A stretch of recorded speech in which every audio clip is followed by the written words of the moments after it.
اعوذ باللہ من الشیطان الرجیم بسم اللہ الرحمن الرحیم الحمد للہ رب العالمین والصلاة والسلام علی اشرف الانبیاء والمرسلین وآلہ الطیبین الطاہرین۔ اعوذ باللہ من الشیطان الرجیم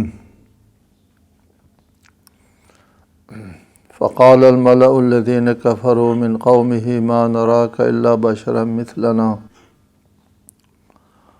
وما نراك اتبعك إلا الذين هم أراذلنا بادي الرأي وما نرى لكم علينا من فضل بل نظنكم كاذبين۔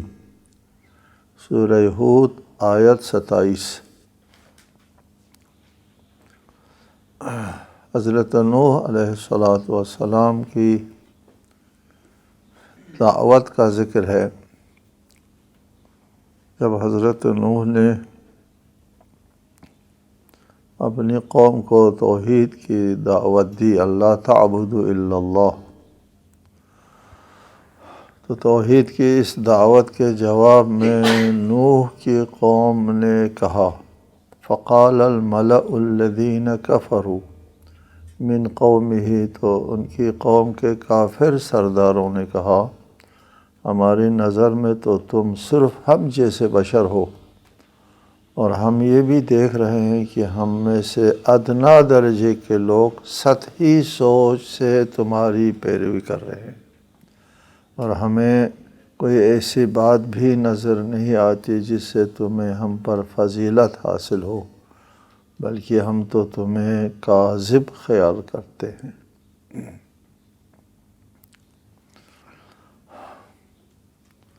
ہر قوم میں مختلف طبقاتی لوگ ہوتے ہیں، غریب لوگ، امیر لوگ، متوسط لوگ۔ امیر لوگ ہمیشہ ہر اصلاح کے خلاف ہوتے ہیں، کہ اس لیے فساد لانے والے مراعات یافتہ طبقہ ہوتے ہیں۔ مراعات یافتہ طبقہ کے لوگ کسی معاشرے کے مفسد لوگ ہوا کرتے ہیں، وہ مراعات کو اپنا حق تصور کرتے ہیں، وہ انسانی قدروں سے غافل ہوتے ہیں، ان کے انسانی اور اخلاقی پیمانے اور ہوتے ہیں۔ وہ انسانوں کو مادیات کے پیمانے پر تولتے ہیں۔ مال و دولت ہی ان کے پاس ان کی نظر میں معیار شرافت اور معیار عزت و سلطنت و مقام ہے۔ جس کے پاس مال ہے وہی بہتر انسان ہے ان کی نظر میں۔ چنانچہ فقال الملأ الذین کفروا، یہ جو قوم کے کافر سردار لوگ تھے، ان لوگوں نے کہا، ملا جو سردار لوگ ہوتے ہیں قوم نوح میں سے۔ قوم نوح اقوام عالم میں جن کی طرف انبیاء مبعوث ہوئے ہیں قدیم ترین قوم ہے۔ حضرت نوح کے زمانے میں انسان نے تمدن حاصل کیا، اجتماعی زندگی شروع کی۔ شرع لکم من الدین ما وصی بہ نوحا، حضرت نوح کے زمانے میں شریعت اور قانون اور دستور حیات ترتیب پایا، اس لیے کہ نوح کے زمانے میں ہی لوگ جو ہے وہ تمدن میں آ گئے تھے، اور جس دن سے انسان نے تمدن میں قدم رکھا اس دن سے یہ طبقات معاشروں میں وجود میں آ گئے تھے۔ تو حضرت نوح کی قوم کے سرداروں نے کہا، ما نراک الا بشرا مثلنا، ہمیشہ سے تمام اقوام نے اپنے انبیاء علیہ السلام سے یہ کہا کہ تم ہم جیسے بشر ہو۔ ان کی نظر میں بشر اس قابل نہیں ہے کہ اللہ کی نمائندگی کرے۔ اللہ کی نمائندگی کرنے کے لیے مافوق بشر کوئی ہستی آئے جس میں بشری خاصیتیں نہ ہو تو وہ اللہ کی طرف سے نمائندگی کر سکتا ہے، بشر اس قابل نہیں ہے۔ ہمیشہ یہ اعتراض رہا ہے، جبکہ حقیقت امر یہ ہے، وہ اس حقیقت سے ناآگاہ ہے کہ اس کائنات میں بشر اور انسان سے بہتر کوئی اللہ تعالیٰ کا عظیم معجزہ نہیں ہے۔ انسان کو اللہ تعالیٰ نے جب خلق فرمایا تو انسان کی تخلیق پر خود اللہ تعالیٰ کو ناز ہے۔ لقد خلقنا الانسان فی احسن تقویم وصورکم فاحسن صورکم، اور قرآن میں کہا ہے کہ انسان کو بہت سے لوگوں پر فضیلت دی ہے، لیکن یہ مادی نگاہ سے دیکھنے والے لوگ انسان کو اس قابل نہیں سمجھتے۔ ما نراک الا بشرا مثلنا، ہم جیسا بشر ہے، انسان ہے، کھاتا ہے، پیتا ہے، اور جن چیزوں کے ہم محتاج ہیں اسی کے آپ بھی محتاج ہیں، لہٰذا یہ کیسے ہو سکتا ہے کہ آپ اللہ تعالیٰ کی طرف سے نمائندگی کریں؟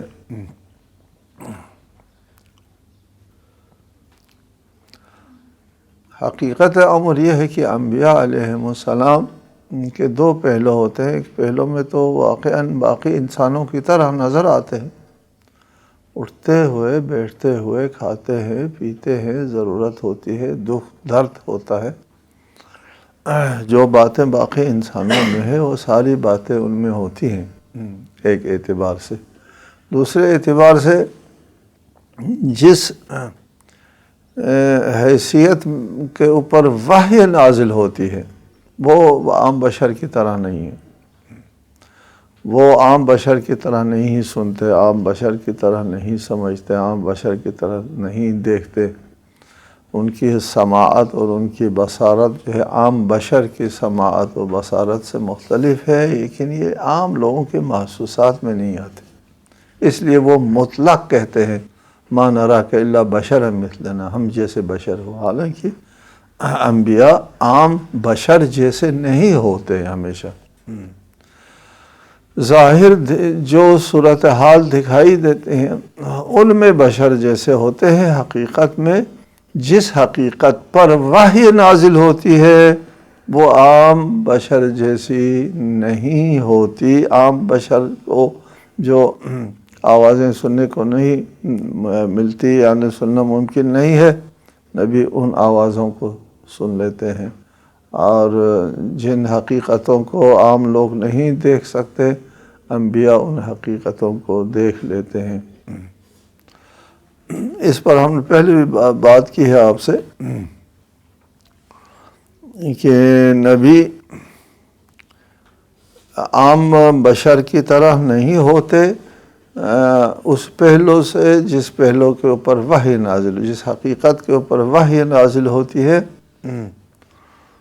وہ عام لوگوں کی طرح نہیں، وہ حقیقت جدا ہے۔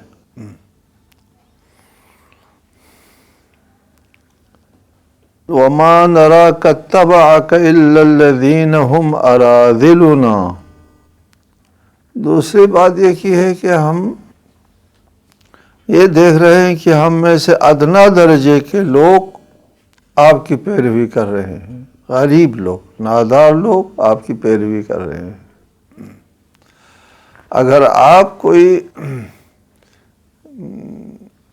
حقیقت لے کر آ گئے ہوتے تو پھر بڑے بڑے لوگ آپ کے پیچھے ہوتے، آپ کی بات کو اونچے درجے کے لوگ قبول کر لیتے۔ اونچے درجے کے لوگوں کا قبول نہ کرنا، سطحی لوگوں کا آپ کی اس دعوت کو قبول کرنا دلیل ہے اس بات کی کہ آپ کی یہ دعوت کوئی قابل قبول دعوت نہیں ہے، قابل اعتناء دعوت نہیں ہے، اس لیے کہ ان لوگوں نے آپ کی دعوت کو قبول کیا ہے جو ہمارے معاشرے میں قابل اعتناء نہیں ہے۔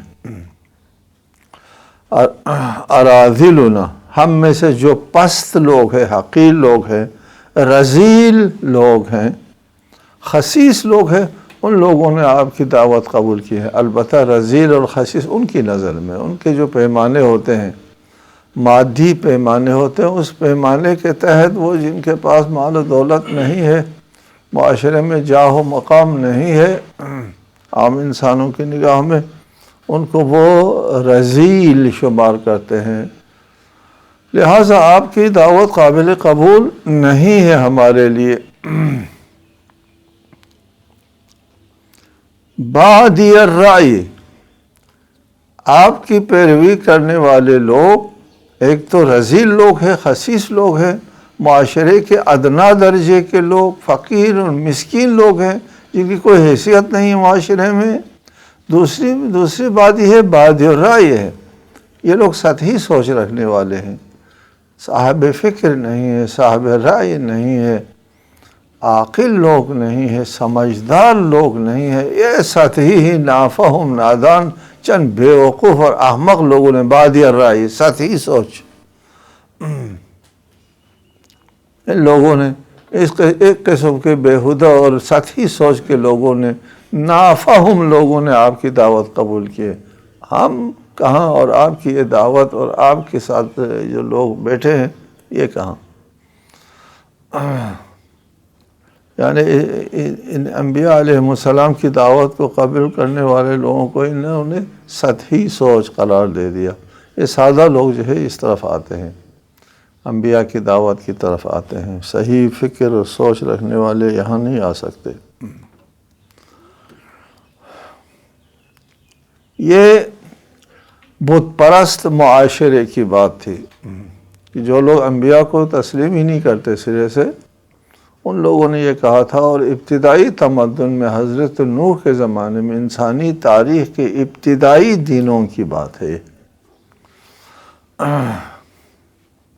اس وقت کے لوگ بھی یہی کہتے تھے کہ انبیاء کی دعوت کو قبول کرنے والے دیندار لوگ خدا، رسول، وحی، جبرائیل، آخرت، قیامت، قبر، حساب کتاب کو ماننے والے لوگ سطحی سوچ کے ہوتے ہیں۔ اور آج انبیاء کو قبول کر لینے کے بعد، بظاہر دین اسلام میں آنے کے بعد، قیامت، آخرت، حساب کتاب، قبر اور قیامت، جنت اور دوزخ وغیرہ سب کو بظاہر تسلیم اور قبول کر لینے کے بعد بھی یہی سوچ رکھتے ہیں وہ ہمارے معاشروں میں بھی، کہ سطحی لوگ اور سادہ قسم کے لوگ، کم فہم لوگ مسجدوں میں جاتے ہیں، نمازیں پڑھتے ہیں، زیادہ دیندار ہوتے ہیں، احکام کے پابند ہوتے ہیں، یہ سادہ سیدھے لوگ ہوتے ہیں۔ جبکہ حقیقت میں مال اور دولت جو ہے وہ انسانی ارزش اور انسانی قیمت کے لیے معیار نہیں ہے، معیار عقل ہے، عقل اور فکر۔ یہ بادی الرائے، جو لوگ دین کو اور مذہب کو مانتے ہیں، یہ بادی الرائے نہیں ہے، یہ عاقل لوگ ہیں صحیح معنوں میں۔ اور عاقل لوگ، غریب لوگ عاقل ہوتے ہیں، امیر لوگ عاقل نہیں ہوتے۔ ان کی عقل کہاں جاتی ہے؟ جو ان کے پاس عقل ہوتی ہے، نہیں کہ عقل نہیں ہوتی سرے سے، ان کے عقل کے اوپر مادیت کے پردے پڑے ہوئے ہوتے ہیں، وہ اپنے فطری تقاضوں کے مطابق نہیں چل پاتے، مال اور دولت کے پردوں کے پیچھے، پردوں کے پرے جب عقل چلی جاتی ہے تو عقل کے اوپر جو ہے وہ پردہ آ جاتا ہے۔ عقل ان کی بھی ہوتی ہے، عقل سب کی ہے۔ عقل اللہ تعالیٰ نے ایک حجت کے طور پر انسان کے اندر ودیعت فرمائی ہے، حجت خدا ہے، عقل سب میں موجود ہے۔ فرق یہ ہے کہ جن کے پاس مادی خواہشات اور مادیات کا پردہ حائل ہے، ان کا عقل کام نہیں کر سکتی، ان کے عقلوں کے اوپر پردے پڑے رہتے ہیں۔ اور جو فقیر اور مسکین ہوتے ہیں، ان کے عقل شفاف اور ان کی فطرت صاف ہوتی ہے، ان کے عقلوں کے اوپر مادیت کے پردے نہیں پڑے ہوئے ہوتے، اس لیے وہ دین کی طرف آ جاتے ہیں، بات سمجھ میں آتی ہے۔ العقل ما عبد بہ الرحمن، عقل اس کو کہتے ہیں جس سے اللہ تعالیٰ کی بندگی ہو جائے، واکتسب بہ الجنان، اور جنت حاصل کرے۔ یہ دو تعریف ہے ہمارے ائمہ علیہ السلام نے رسول اللہ کی حدیث بیان کی ہے، العقل ما عبد بہ الرحمن واکتسب بہ الجنان۔ اللہ کی عبادت جس طاقت جو محرک انسان کو اللہ کے عبادت کے اوپر وادار کرے، اور جو محرک جنت کے حصول کے اوپر لگا دے انسان کو، اس محرک کو عقل کہتے ہیں۔ اور اس کے علاوہ باقی جو چیزیں ہیں، دنیا پرستی کرتے ہیں، جاہ و منزلت اور عہدوں کے پیچھے، دنیا کے چند دنوں کے پیچھے جاتے ہیں، وہ عقل نہیں ہے، وہ خواہشات ہے۔ عقل کے دشمن ہیں وہ، یہ اس کے تقاضے ہیں جو عقل کے اوپر غالب آتے ہیں۔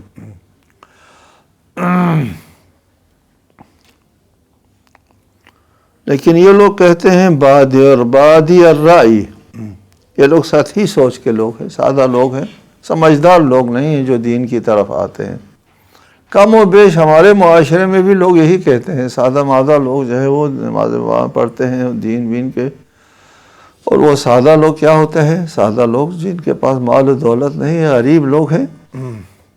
وہ بات بھی بالکل صحیح ہے کہ غریب لوگ دین کی طرف آیا کرتے ہیں، ہمیشہ یہ امانت ہمیشہ غریبوں کے کندھے پر آئی ہے۔ اس بات پر دلیل کہ مال اور دولت، چاہو منصب جو ہے وہ انسانی قدروں کے لیے پیمانہ نہیں ہے، اس پر دلیل یہ ہے کہ کوئی مالدار آدمی ہے، اس کا منصب مقام ہوتا ہے معاصر لوگوں کے زمانے میں، جن دنوں میں اس کے پاس مال ہے، اس وقت وہ اونچا آدمی ہوتا ہے، بہت بڑا آدمی، مال جب ہے۔ اگر یہ شخص زندہ رہتا ہے، مال چلا جاتا ہے، تو اس کی اونچائی ختم ہوتی ہے، اس کی بڑائی بھی ختم ہوتی ہے۔ بس پتہ چلا کہ وہ بڑائی اس کی ذاتی نہیں تھی، وہ مال جو آنے جانے والا ہے۔ یا دوسری بات یہ ہے کہ ایک شخص جو ہے وہ بہت امیر و مال و دولت کا مالک تھا کسی زمانے میں، وہ تاریخ میں بڑا آدمی نہیں ہے، اس کا ذکر بھی نہیں آتا مال و دولت والوں کا۔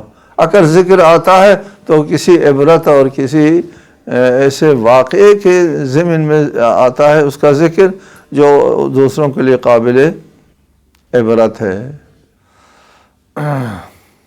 جیسے بنی اسرائیل میں ایک مالدار آدمی تھا، یہ بہت بڑا مالدار آدمی تھا، اس کا ذکر تاریخ میں ہے کہ اس کو زمین میں دھسا دیا گیا اور ہلاک ہو گیا۔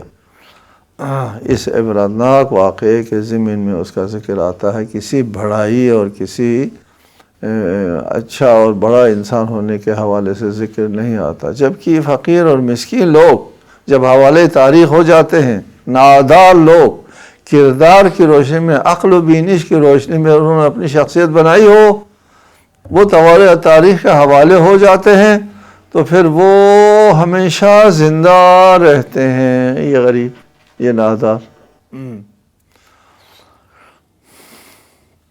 عصر رسالت مآب میں بھی یہی نادار لوگ آتے تھے، رسالت مآب کے پاس بیٹھتے تھے۔ اشراف قریش آتے تھے کہ ان کی جسم سے بدبو آتی ہے، ہم آپ کے پاس آتے ہیں تو پھر ان کے ساتھ بیٹھنا پڑے گا ہم کو، ان کو ہٹاؤ، پھر ہم آپ کے پاس بیٹھتے ہیں۔ تو آیت نازل ہوئی، جو اللہ کو صبح و شام پکارتے ہیں ان کو اپنے سے دور نہ کرو۔ یعنی وہ اصحاب مکے کی بات ہے، مکے میں خالص صحابہ رسول، مخلصین صحابہ رسول جو حقیقی مومن تھے، جو مکے کی زندگی میں بہت سے قربانیوں کے لیے اپنے آپ کو پیش کرنے کے لیے حاضر و آمادہ تھے، وہ لوگ بیٹھتے تھے رسالت مآب کے پاس۔ مکے میں تو کوئی جاہ و جلالت، کوئی منصب، کوئی دولت تو نہیں ملتی تھی، مصیبتیں اٹھانا ہوتی تھی۔ اس لیے فرمایا کہ ان لوگوں کو جو صبح و شام اللہ کی عبادت کرتے ان کو اپنے سے دور نہ کرو۔ یہاں بھی اور آج کل بھی یہی معیار لوگوں کے عام سطحی ذہن، سطحی سوچ رکھنے والے اہل ایمان کو سطحی سوچ کے مالک سمجھتے ہیں، کہ خود سطحی سوچ والے ہیں، خود مادی سوچ رکھنے والے ہیں۔ ما نراک اتبعک الا الذین هم اراذلنا بادی الرأی، سطحی سوچ والے ہیں یہ مذہب والے۔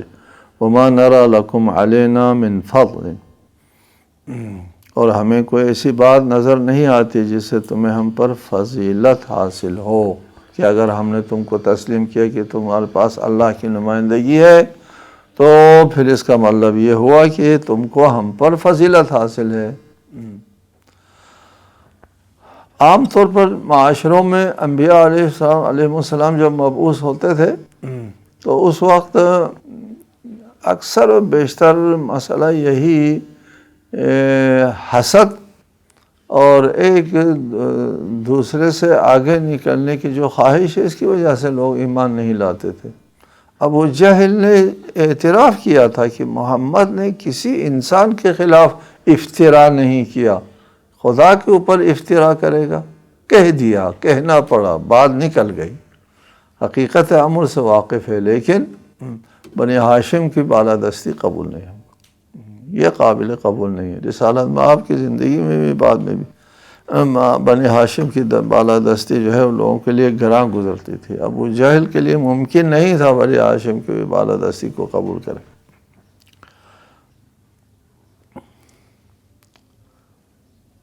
وَمَا نَرَى لَكُمْ عَلَيْنَا مِنْ فَضْلٍ، تمہاری فضیلت کو ہم قبول کرنے کے لیے حاضر نہیں ہیں، تمہاری بالادستی کو یعنی معنوی بالادستی کو قبول کرنے کے لیے ہم حاضر نہیں ہیں کہ تم کو اللہ کا نمائندہ تسلیم کریں اور تم کو تمہاری فضیلت کے ہم قائل ہو جائیں، اس کے لیے حاضر نہیں۔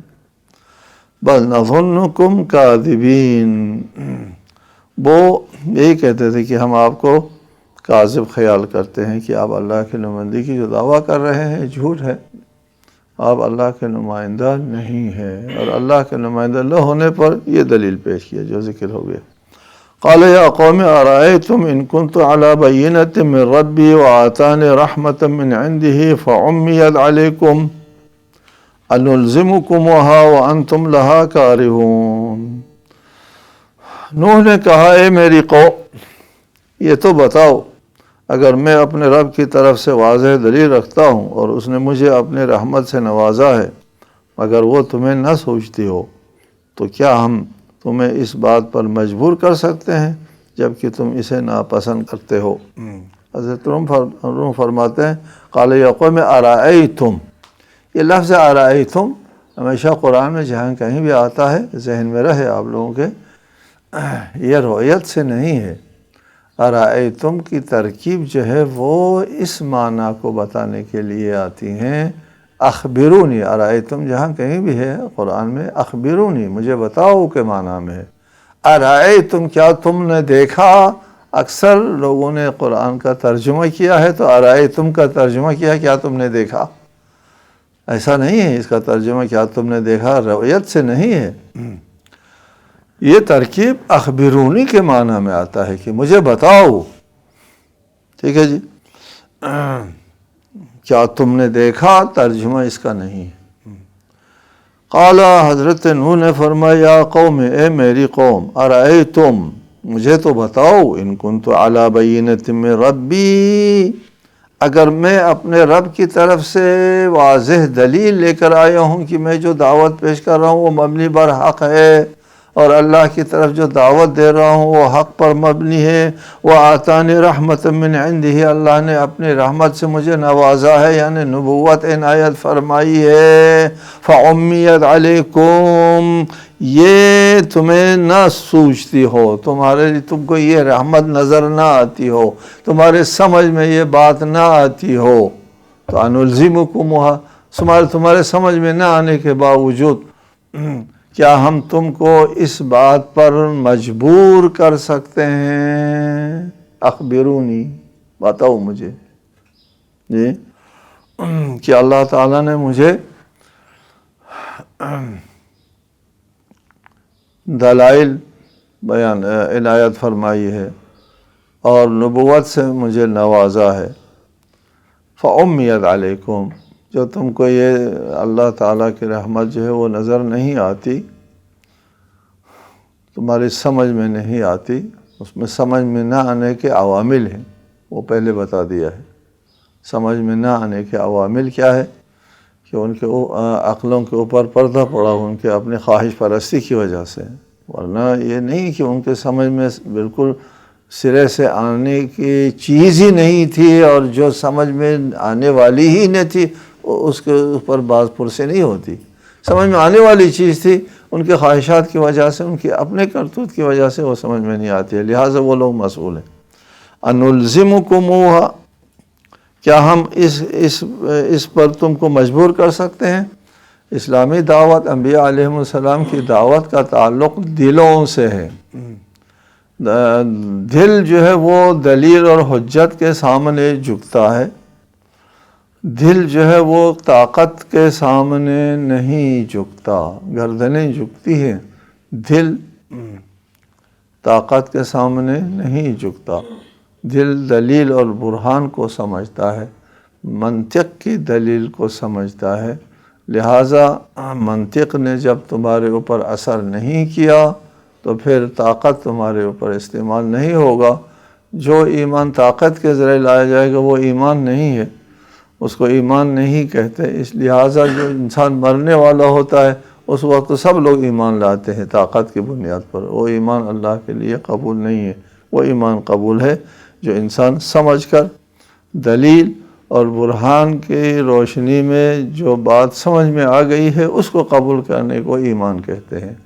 السلام علیکم ورحمۃ اللہ وبرکاتہ۔